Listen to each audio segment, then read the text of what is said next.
আজকা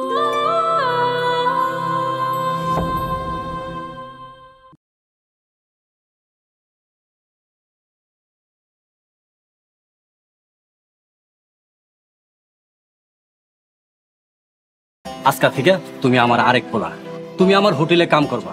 ওই এতিমরে একটা শিক্ষা দিয়া ক্যাশ থেকে টাকা বাইর করতে হইব। আপনি নিজের পোলারে বিশ্বাস না কইরা অন্যের পোলার হাতে হোটেলের সমস্ত দায়িত্ব দিয়া দিছেন। আমার কাছে তো কোনো প্রমাণ নাই। তো স্যার, মায়া আমার সতর্ক করছিল, আর হেলাল ভাই বেলাল ভাই তারা আমার হুমকিও দিছে। তোমরা আমাকে কোথায় নিয়ে এসেছো? Do you know who I am? আমার ড্যাডি আসলে একজনেরও চাকরি থাকবে না। দিনের পর দিন তুমি দেশের বাইরে ছিলে, মেয়েটাকে একা একা আমি সামলাই। একা সামলিয়েছো বলেই তো আজকে এই অবস্থা। স্যার, দরকার বলে আমার পাশে দেন, তাও এই যে উগ্র মাইয়ার কাছ থেকে আমার সরান স্যার। এই ছেলেটা আমাদের বাড়িতে থাকবে? Are you mad? হ্যাঁ থাকবে, সমস্যা কোথায়? ওকে আমার প্রয়োজন। ওর মতো বিশ্বাসী আর ইমানদার ছেলের সাথে থাকলে আমার জন্য ভালো হবে। আর তোমার উগ্র স্বভাবের মেয়ের জন্য ওই ইমান ছেলেটাই অনেক ভালো। ও নো, কি বলছো তুমি? একটা রাস্তার ছেলে আমার মেয়ের জামাই? Are you mad? আমি কখন বললাম ওই ছেলে আমার মেয়ের জামাই হবে? তবে হ্যাঁ, তোমার মেয়ে যদি এরকম বাড়াবাড়ি করতে থাকে না, ওই ছেলেকে একমাত্র মেয়ের জামাই করে ফেলতেও পারে। প্লিজ এইরকম কিছুই তুমি করো না, তাহলে আমি সোসাইটিতে তো মুখ দেখাতে পারবো না। প্লিজ প্লিজ শোনো, আমার কথাটা একটু শোনো। Please stop. নিজের মেয়েকে কন্ট্রোল করো। সামনে এমপি নির্বাচন, আমি চাই না আমার মেয়ের কারণে সমাজ আমার প্রতি বিরূপ প্রভাব পড়বে। ওই ছেলেটার দিকে খেয়াল রাখবে, ওর যেন কোনো অযত্ন না হয়। একটা এতিম ছেলেকে বাসায় এনে আশ্রয় দিয়েছি, এটা যদি সমাজ জানতে পারে আমার সম্মান আরো বেড়ে যাবে। তোমার যা খুশি তুমি তাই করো। ডিসকাস্টিং।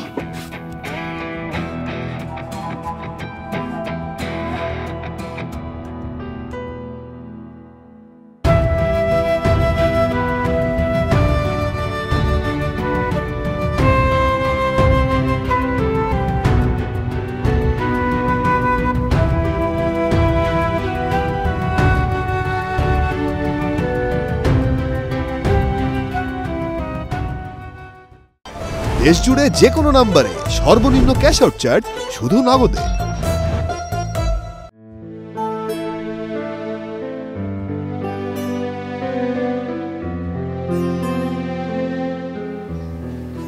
হে আল্লাহ, তুমি আমার এই কই নিয়ে আইলা?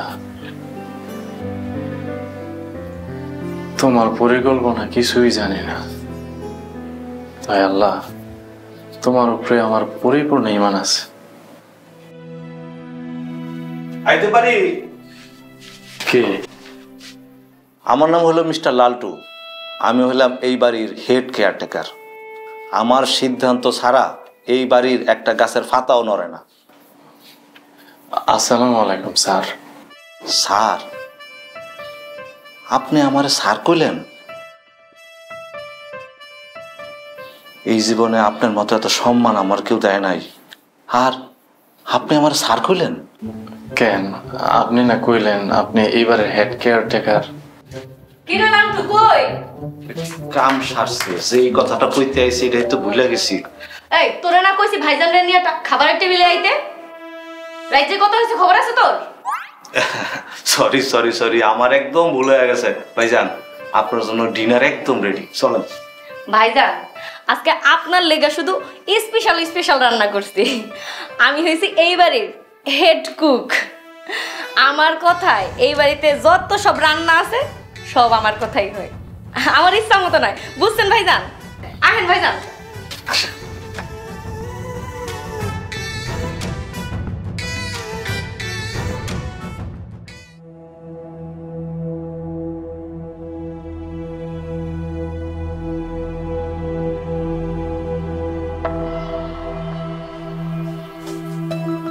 কে কে আপনি? আপনাকে এভাবে বেঁধে রেখেছে কে? কথা বলুন। পানি, একটু পানি। পানি? পানি দেব? আগে বলুন কে আপনি? বলুন, বলুন না। কি হলো, কথা বলুন। কে আপনি বলুন না, বলুন, বলুন, বলুন।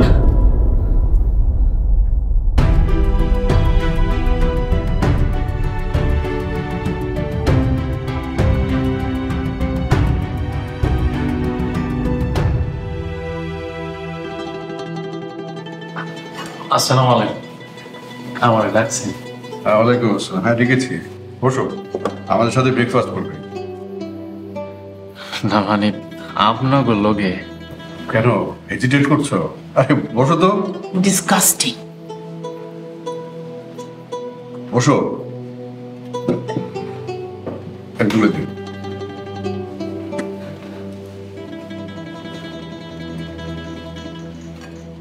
টিনা কোথায়? এখনো ঘুম থেকে উঠেনি? তো আর্লি মর্নিং কখনোই টিনা ওঠে? খালাম্মা, 9টার বেশি বাজে, এখন আর্লি মর্নিং বলছো? জেসমিন, যা তো টিনাকে নিয়ে আয়। যাইতাছি তো, এত রাত করে ঘুমাইলে হ্যাঁ সকালে উঠবো কেমনে?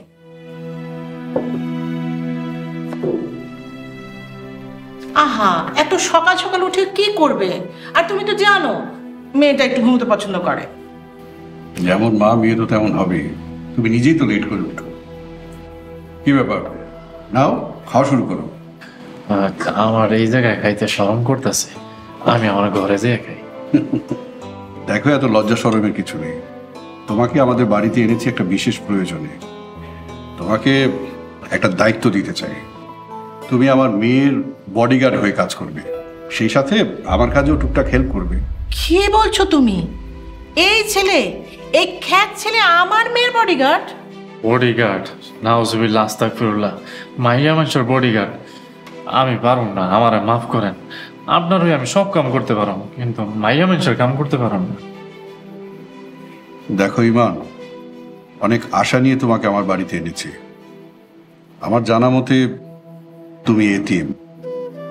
আর যদি আমি তোমার বাবা হতাম, তাহলে কি আমার কথা ফেলতে পারতে? দেখো, সামনে আমার এমপি নির্বাচন। আমার আশেপাশে আমার অনেক শত্রু আছে। এই সময়ে আমার মেয়ের জন্য তোমার মতন একজন বিশ্বস্ত মানুষ দরকার। আমার মতো এতিম পোলারে কি লাগে আপনার মাইয়ার বডিগার্ড বানাইবেন? দেশে কি পোলার আকাল পড়ছে? দেশে ছেলের আকাল নেই, কিন্তু তোমার মতো ইমানদার ছেলের বড্ড অভাব।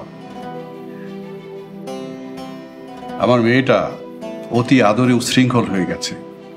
ওকে ইসলামের পথে ফিরিয়ে আনো প্লিজ। তা না হলে তো ভালো ঘরে ওকে বিয়ে দিতে পারবো না।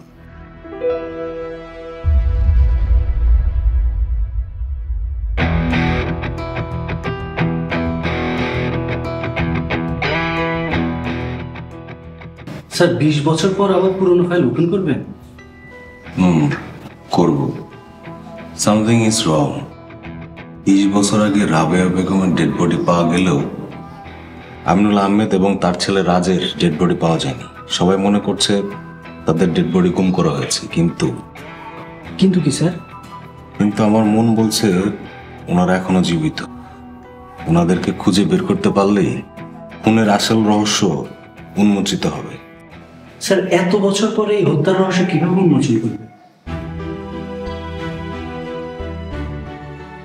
এ ব্যাপারে আমার কাছে একটা মাস্টার প্ল্যান আছে।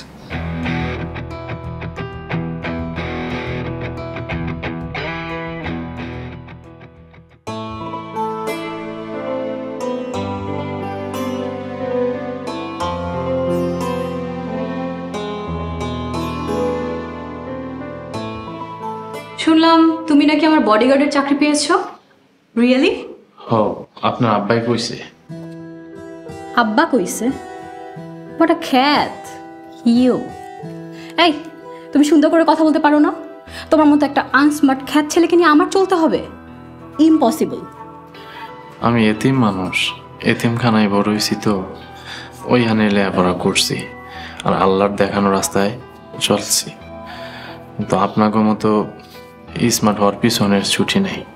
শোনো, তোর মতো ছেলেকে না আমাদের বাসার দারোয়ান হিসেবে মানাবে, কিন্তু আমার বডিগার্ড হিসেবে নেভার। Daddy, daddy.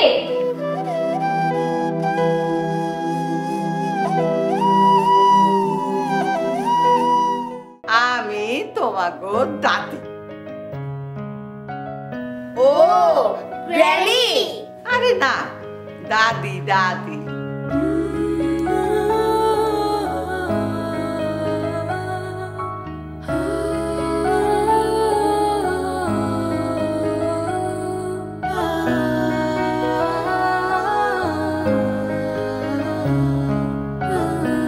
ডাকাতের দল আইসা অগরে হামলা দিয়া পড়ল। এই তলোয়ার দিয়া ঠাক ঠাক ঠাক ঠাক ঠাক করে একেবারে একটা একটা করে গর্দান ফালাইয়া দিল। সব গর্দান গর্দান এই কল্লা। হয় তুমি তোমার মাকে গিয়ে রেখে আসো, আদারওয়াইজ তাকে বলো সে যেন রুম থেকে না বেরোয়। জীবন মানেই তো যন্ত্রণা, বেঁচে থাকতে বোধহয় শেষ হবে না। আমার এই কলিজার টুকরা দুইটার জন্যে আমি মা এ ধরনের কথাবার্তা ওদের সামনে না বলে বরং ওরা যখন থাকবে না তখন বলবেন, কারণ এই ধরনের গ্রাম্য কথাবার্তা ওদের সামনে না বলাই ভালো। দাদি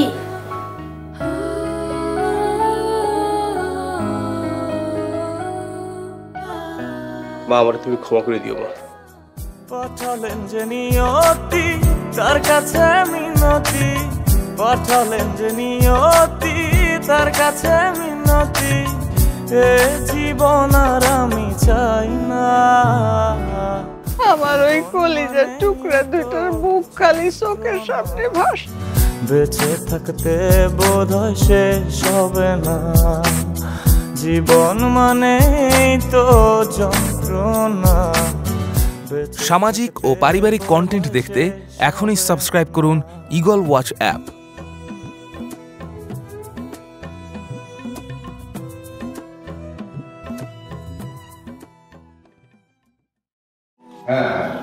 ড্যাডি ড্যাডি ড্যাডি কি হয়েছে? আমার শাউট করছো কেন? তুমি নাকি ইমানকে আমার বডিগার্ড হতে বলেছো? হ্যাঁ বলেছি। কোনো সমস্যা? How could you daddy? আমার পাশে কি ইমানের মতো ছেলেকে মানায়? কি বলছো? ইমান তোমার বডিগার্ড, তোমাকে সিকিউরিটি দেবে। ও তোমার হাজবেন্ড না যে তোমার সাথে মানাতে হবে। তাছাড়া সামনে আমার নির্বাচন, আমার চারপাশে অনেক শত্রু।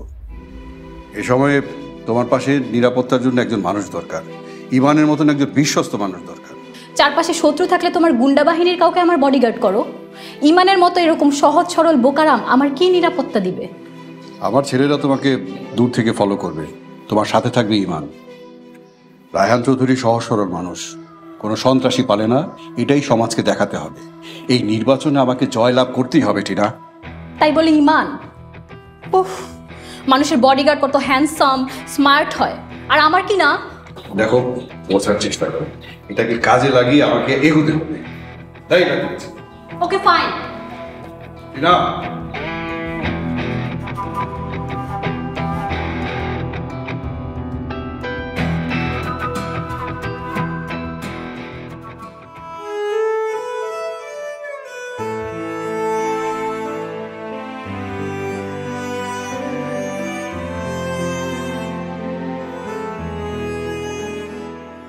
মা আর কত কান্দা?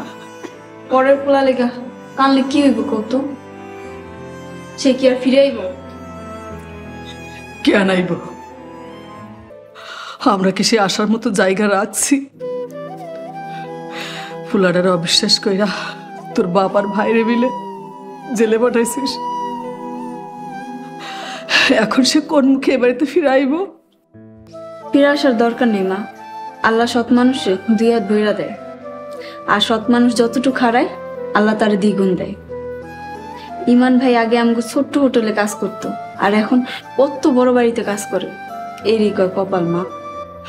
ফুলাডারে দেখতে খুব মন চায়, পেটের ফুলা না হইলেও ইমানের জন্য সব সময় আমার মনটা ছটফট করে। জানি না ফুলাটা আমার কেমন আছে, কি করতেছে।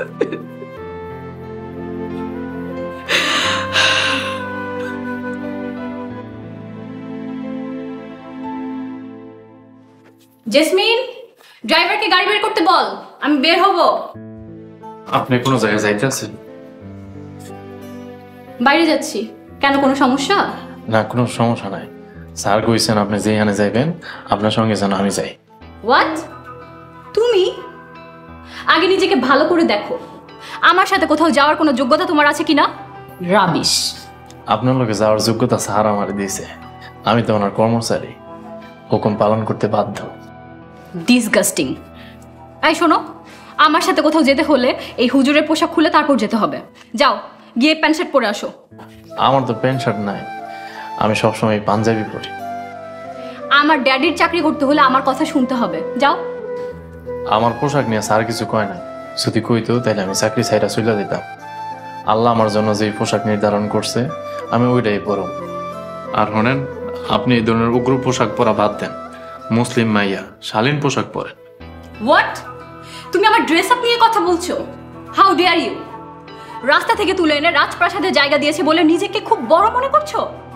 আমি নিজের কিছুই মনে করতেছি না, রিজিকের মালিক মহান আল্লাহ।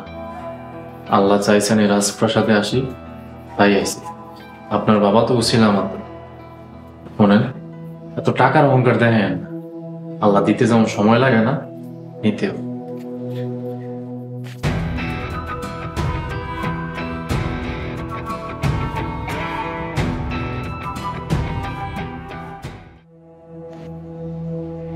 সামনে নির্বাচন, আমাদের আরো সজাগ থাকতে হবে, আরো চোখ কান খোলা রেখে কাজ করতে হবে। ওই রহমান চৌধুরী যেন কোনোভাবে লাইমলাইটে না আসতে পারে সেই দিকে খেয়াল রাখতে হবে। সবই ঠিক আছে ভাই, কিন্তু রহমান সাহেব তো তার এলাকায় অনেক জনপ্রিয়, তাছাড়া ওনার ক্ষমতাও অনেক। আমি বলি কি ভাই, আপনার একটু ভেবেচিন্তে সামনে আগাতে হবে। আমার পথে যে বাধা হয়ে দাঁড়াবে তার পরিণাম কিন্তু ভালো হবে না। প্লিজ ভাই, মাথা ঠান্ডা রাখেন, সমাজের চোখে আপাতত ভালো মানুষ হয়ে থাকেন। আর একটা কথা কি ভাই, আপনার মেয়েটাকে একটু সাবধানে চলাফেরা করতে বলেন। বন্ধুদের সাথে উশৃঙ্খলতা করে জেলে গেছে, এটা যদি মিডিয়াতে ছড়ায় তাহলে আপনার ইমেজটা কোথায় যাবে? একবার চিন্তা করছেন ভাই? সেজন্যই একজন ইমানদার ছেলেকে ওর দায়িত্ব দিয়েছি। ছেলেটা ভালো, ওকে কাজে লাগানো যাবে। বুঝলাম, কিন্তু ওই বুড়োটার কি করবেন? আর কতদিন এভাবে আটকায় রাখবেন? যতদিন ওর ছেলের কোনো হদিস না পায়। ওই ছেলে আমার সমস্ত কাজের সাক্ষী, ওকে খুঁজে পেতেই হবে। এতদিন পরে ওকে কোথায় পাবেন? আর যদি খুঁজে পানও, চিনবেন কি করে?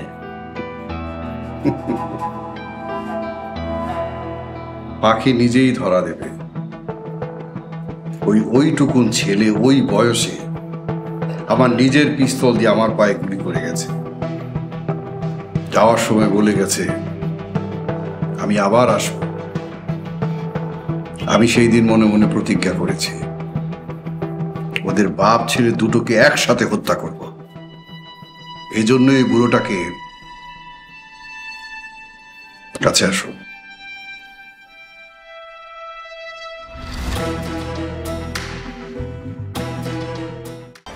দেশ জুড়ে যে কোনো নাম্বারে সর্বনিম্ন ক্যাশ আউট চার্জ শুধু নগদে। রায়হান আমাকে আর কত কষ্ট দিবে? এইবার আমাকে মুক্তি দাও।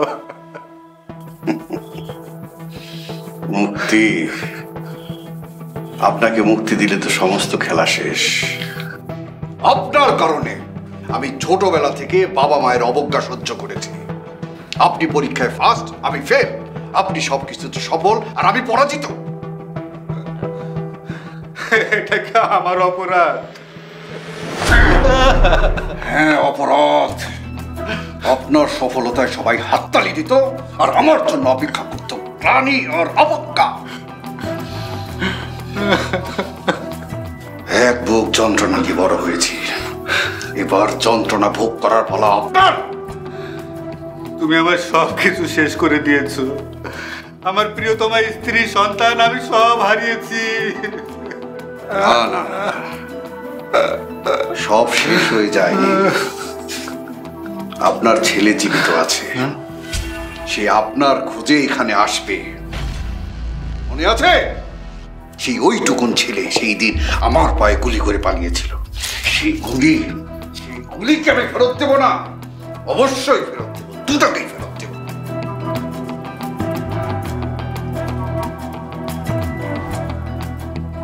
এতটা প্রতিশোধ পরায়ণ হয় না, পরিণতি ভালো হবে না।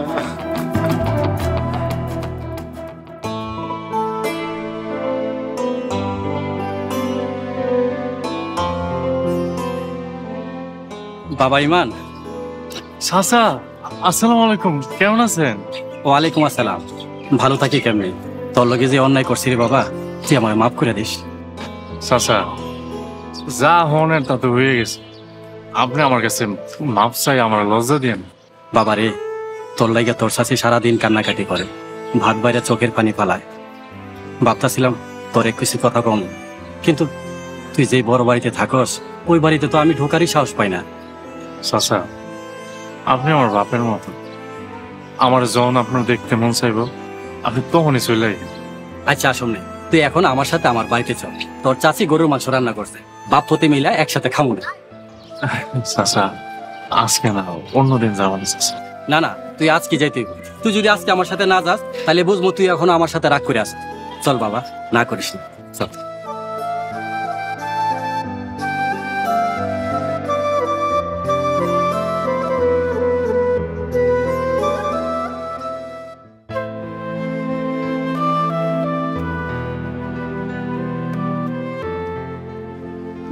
চাচি চাচি, খা বাজান, আর দিনটা খাইতে পারো না? তোর মুখটা একদম শুকায় গেছে, খাসটা ঠিক মতো খাই তো। আসলে কি চাচি, সব সন্তানরই মায়ের কাছে সুখ না মনে হয়। আমার কি কপাল, এতে মইয়াও মাও পাইছি, বাপও পাইছি। আমরা তোর বাপ মা হওয়ার যোগ্য না রে। তোর লগে আমরা যে অন্যায় করছি, তুই দেখে আমাকে বাড়িতে আইসিস, অন্য কোনো পোলা হইলে কোনো দিনও আইতো না। বাজান রে, বাপের উপর আর রাগ করে থাকিস না। একটা না হয় ভুল করে ফেলাইছি, সেই জন্য প্রতি মুহূর্তে অনুশোচনা করতেছি। তুই কিন্তু বাজান সবসময় আমার বাড়িতে আসা যাওয়া করবি। তাছাড়া তোর অনেক বড় চাকরি হয়েছে, আমি চাই তুই আরো ভালো কিছু কর। চাচা, আমার লজ্জা দিয়েন না, আপনাকে উপর আমার কোনো রাগ নাই। আমি আসুন চাচা। ইমন ভাই, আপনি আমারও মাফ করে দিন, আপনার মতো ভালো মানুষ জীবনে দেখি নাই।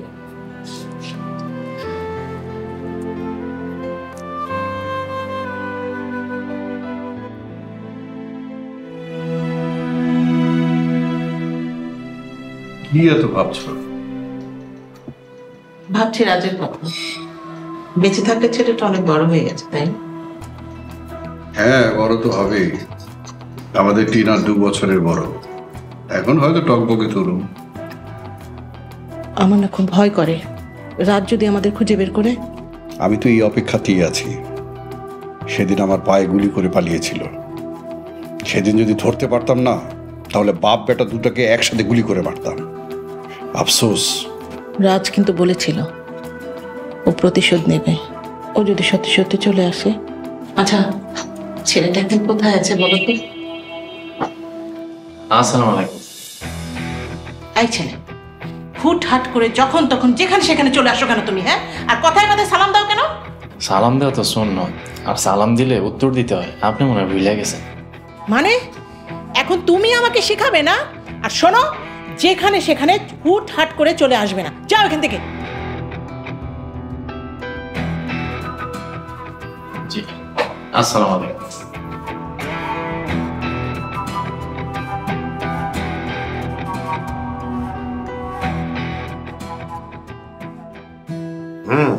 বুঝলাম, রায়হান এবার আচ্ছা বেঁধেই নেমেছে। কিন্তু আমিও কিছু বুঝতে পারলাম, ওনার মতো একজন স্মাগলার লোক এমপি পদে কিভাবে নির্বাচন করতে আসেন? অর্থ আর সম্পদ থাকলে সব সম্ভব। রায়হানের মুখোশের আড়ালের ভয়ঙ্কর রূপ কেউ দেখেনি, সবাই তাকে অনায়াসে বিশ্বাস করে, সবার সাথে ভালো মানুষ হওয়ার নাটক করে। উনি যদি এবার জয়ী হন তাইলে আপনি জীবনেও এমপি হইতে পারবেন না স্যার। তোমরা থাকতে আমার কোনো টেনশন নেই।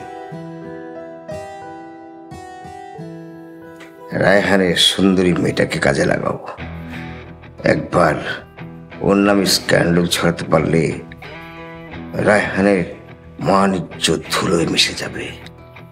আপনি কোনো চিন্তা করবেন না, আমাদের দলের দুজন ছেলে রায়হান সাহেবের মেয়ের সাথে খুব ক্লোজ, আর একটু ক্লোজ হলেই খেলা শুরু। তখন দেখবেন কত ধানে কত চাল। তাহলে খেলা শুরু করো, পেছন থেকে যা দরকার আমি দেব।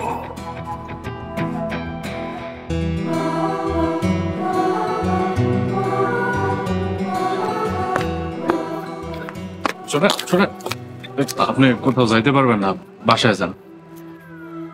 এই, আমাকে আটকানোর তুমি কে? সামনে থেকে সর, আমাকে যেতে দাও। না না, আপনি যাইতে পারবেন না। আপনার বাবার পারমিশন স্যার আমি আপনার কোথাও যাইতে দিতে পারব না। যান, উপরে যান। How dare you! তোমার সাহস তো কম না, আমাকে আটকাচ্ছ? সরো। আর স্যারের পারমিশন স্যার আপনার কোথাও যাইতে দিব না। যান, আপনি উপরে যান। যেতে দাও বলছি। বললাম তো আপনার কোথাও যাইতে দিব না আমি, আপনি উপরে যান। সাহস তো কম না। খবরদার, আমার গায়ে হাত দেওয়ার চেষ্টা করেন না। তোমার সাহস তো কম না, তুমি আমার হাত ধরেছো। ছাড়ো। কারণ আপনি জেলখানায় মাতাল অবস্থায় সারাক্ষণ আমার হাত ধরে রাখছিলেন। তখন আমার সেন্স ছিল না। আমি তোমার সাহস দেখে অবাক হচ্ছি। আমি এখনই ড্যাডিকে রাখছি। আপনার ড্যাডি মাম্মি কেউ বাসায় নাই, কাজের লোকরা সবাই কাজ করতেছে। আপনি সারাক্ষণ চিল্লালেও কেউ আইব না। আর লক্ষ্মী মেয়ের মতো উপরে যাইতে কইতেছি, আপনি উপরে যান। আমি যাব না। তুমি আমাকে অর্ডার করছো কেন? আমাকে অর্ডার করার তুমি কে? আমি আপনার বডিগার্ড। আপনার বাবা আমাকে হুকুম দেওয়ার অধিকার দিছে। সামনে ওনার নির্বাচন, উনি চাইতেছেন না আপনার জন্য ওনার সম্মান নষ্ট হোক। যান, আপনি উপরে যান। আপনি হাজার চেষ্টা করলে আমি আপনার যাইতে দিব।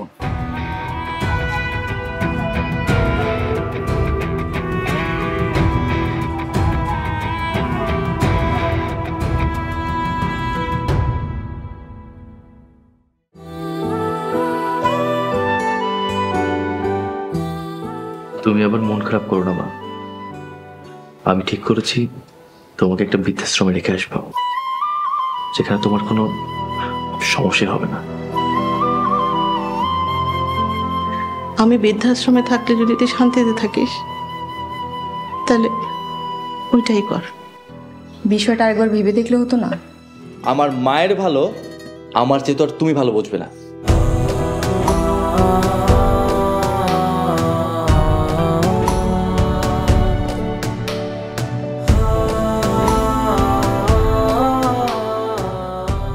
এই বৃদ্ধাশ্রম কারাগারের মতো এখান থেকে কখনোই মানুষ জীবিত বের হয় না।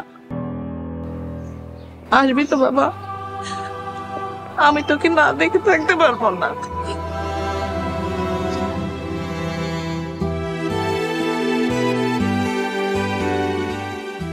আমার বিজনেস পার্টনার লিয়াকত কোম্পানির 7 কোটি টাকা আত্মসাৎ করে পালিয়েছে, কিন্তু কাগজে কলমে ডকুমেন্ট আমার না।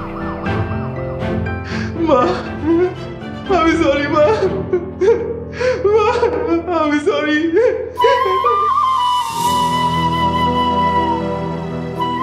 সামাজিক ও পারিবারিক কন্টেন্ট দেখতে এখনই সাবস্ক্রাইব করুন ঈগল ওয়াচ অ্যাপ।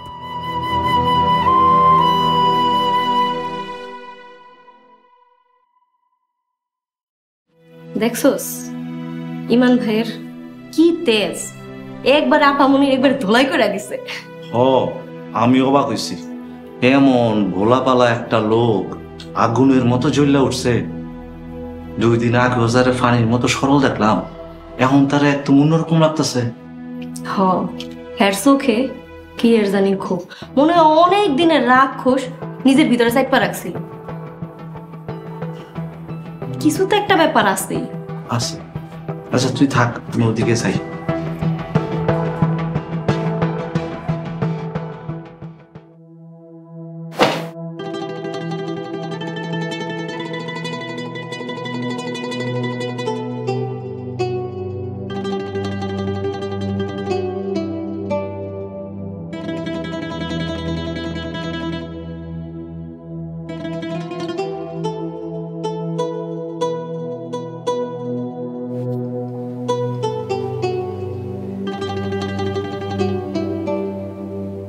বাবা বাবা তুই কোথায় বাবা? বাবা তুমি কি বাইচা আছো? বাবা আমি যে এতিম হয়ে আছি বাবা, রাস্তায় রাস্তায় ঘুরে বেড়াইতেছি বাবা, তুমি কোথায় বাবা? আমি কি তোমার একবারও পাবো না? আল্লাহর কাছে কত যে নামাজ পড়ে দোয়া করছি বাবা, আল্লাহ যেন তোমার আমার কাছে আইনা দেয়। আমার জীবনে কিচ্ছু চাই না বাবা, আমি তোমার শেষ দেখা দেখতে চাই বাবা। মাকে তো তখনই হারাই ফেলছি বাবা, এই দুনিয়ায় যাওয়ার আর কেউ নাই বাবা, কেউ নাই।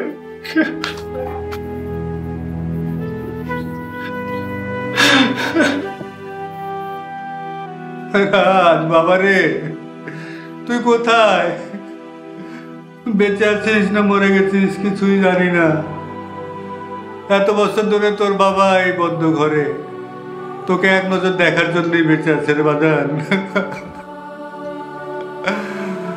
আমার মৃত্যুর আগে যেন আল্লাহ তোর সাথে আমাকে শেষবারের মতো দেখা করায় দেয় রে আল্লাহ। এই নরক যন্ত্রণা আর ভালো লাগে না।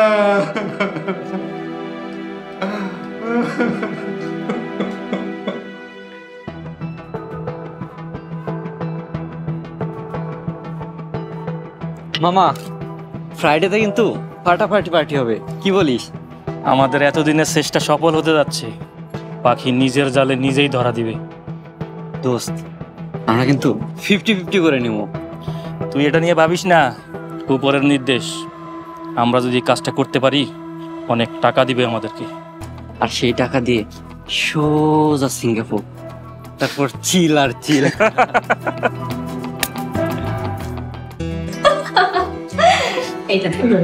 এইটা বেশি সুন্দর, তাই না? হ্যাঁ। ম্যাডাম আসসালামু আলাইকুম। ম্যাডাম আমি মসজিদে যাইতেছি নামাজ পড়তে, আপনারাও নামাজ পড়ে নেন। হোয়াট? আমরা নামাজ পড়বো মানে? এই ছেলে, আমরা নামাজ পড়বো না কি করবো সেটা তুমি আমাদের বলে দিবে? এত বড় সাহস তোমার? নামাজের কথা কইতে সাহসের দরকার হয় না ম্যাডাম, আমি আল্লাহরে ভয় পাই। নামাজের সময় কাউরে যদি দেখি নামাজ না পড়তে, তাইলে তারে অনুরোধ করে নামাজ পড়ার জন্য। সামান্য একটা কর্মচারী হয়ে বলে দিবে আমাকে কি করতে হবে না করতে হবে?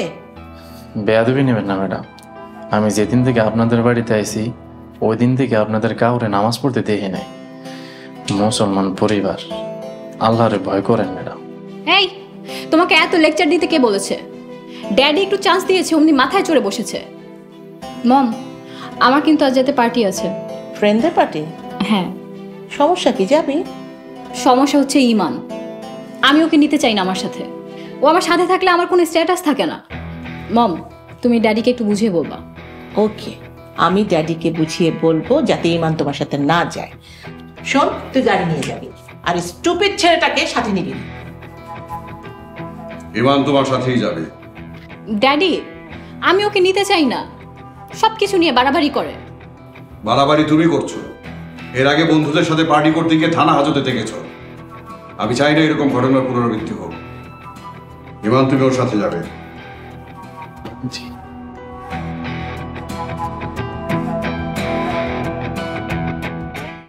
দেশ জুড়ে যে কোনো নম্বরে সর্বনিম্ন ক্যাশ আউট চার্জ শুধু নগদে।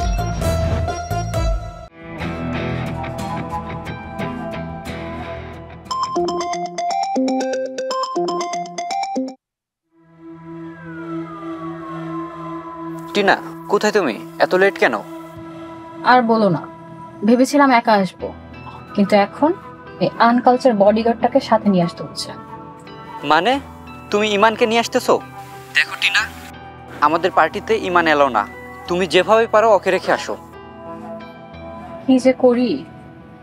আচ্ছা এখন রাখছি, ইউ ওয়েট ফর মি।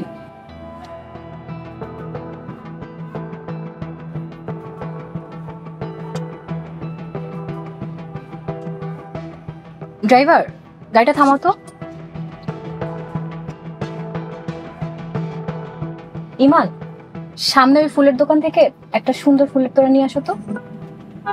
আমি পছন্দ করে আনো? হ্যাঁ তোমার পছন্দের আনবে, যাও তাড়াতাড়ি যাও।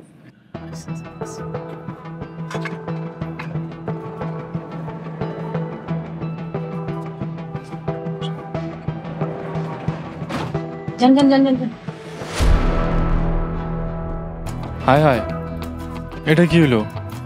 আমার রাইখে চলে গেল। ওই পোলা দুটারও তো ভালো মনে হয় নাই। এখন আমি কি করি? পরবর্তী পর্ব আসছে খুব শীঘ্রই। ওদের উপর নির্দেশনা ছিল মেয়েটাকে হোটেলে নিয়ে যেয়ে একটা স্ক্যান্ডাল ছড়ানো। আমার ড্যাডি যদি তোমাকে পায় তাহলে এক গুলিতে দুনিয়া থেকে বিদায় করে দিবে।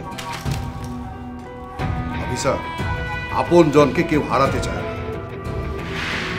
আপন মানুষ হারানোর বেদনা তাহলে বুঝেন আপনি?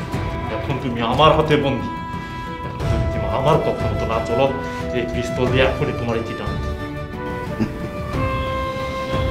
আমি এমন কাজই করব যাতে সাপ মরবে, লাঠিও ভাঙবে না। আমার বাবাকেও সাথে করে নিয়ে আসবে। আর কোনো রকম চালাকি করলে কিন্তু। না না না, আমি কোনো রকমের চালাকি করবো না। তোমার বাবাকে নিয়ে আসবো। তুমি শুধু আমার মেয়ের কোনো ক্ষতি করো না, প্লিজ।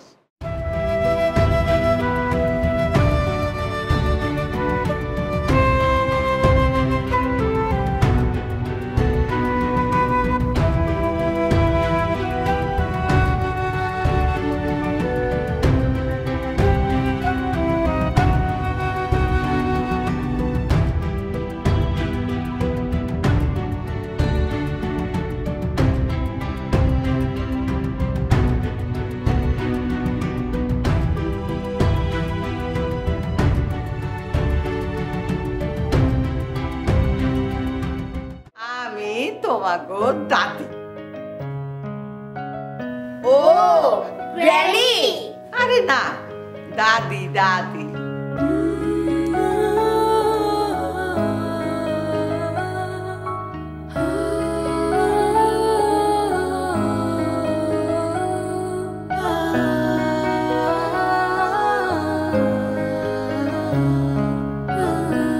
ডাকাতের দল আইসা অগোপরে হামলা দিয়া পড়লো। এই তলোয়ার দিয়া ঠাক ঠাক ঠাক ঠাক ঠাক করে একেবারে একটা একটা করে গর্দান ফালাইয়া দিল। সব গর্দান গর্দান এই কল্লা। হয় তুমি তোমার মাকে গিয়ে রেখে আসো, আদারওয়াইজ তাকে বলো সে যেন রুম থেকে না বেরোয়। জীবন মানেই তো যন্ত্রণা, বেঁচে থাকতে বোধহয় শেষ হবে না। আমার এই কলিজার টুকরা দুইটার জন্যেই আমি। মা, এ ধরনের কথাবার্তা ওদের সামনে না বলে বরং ওরা যখন থাকবে না তখন বলবেন, কারণ এই ধরনের গ্রাম্য কথাবার্তা ওদের সামনে না বলাই ভালো। দাদি,